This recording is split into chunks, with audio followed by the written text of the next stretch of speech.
I am the weather person for today's newscast. Doing the weather is really fun. We're kind of like on our own little island, so we are really just responsible for the weather when we are the weather anchor. Miles per hour winds at about 7 to 11 miles per hour. When I walk in as the weather person, I immediately open up the weather forecast and then just start looking. We actually have a weather sheet that we fill out. There's a certain pattern to how we give the weather forecast. We start out with today's weather, and then we go on to tomorrow's weather, and then we look at the state map. Seattle and Olympia all actually have flood warnings right now, so if you live in those areas, just make sure you're staying safe and watching those rising waters.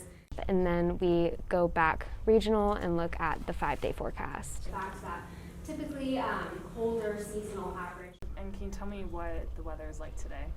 It's rainy. It's really, really rainy, and it's pretty much rainy everywhere. So viewers can expect rain for pretty much the rest of the week. That'll definitely be reflected in my newscast today. Across the state, just a lot of rain. And then eventually I'll go stand in front of the weather wall and get mic'd up, and then they'll kind of frame everything so the camera looks good.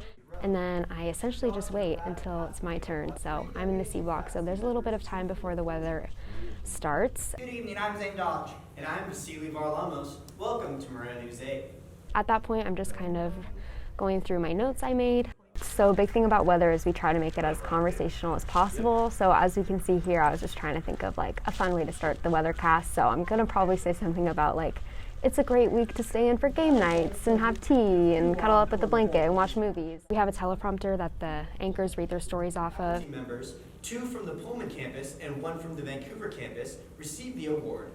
But for weather, there isn't really anything in the teleprompter, so you are just kind of memorizing stuff and giving your report off of memory. It's kind of the same story all across the state. It's just a lot of rain. If we look over at the west side at Olympia, the weather's really important. I know the first thing I do when I wake up is check the weather, so it's a great part of the newscast and really informative. In front of the TV and watch the movies. So that's it for weather today. Back to you guys at the desk.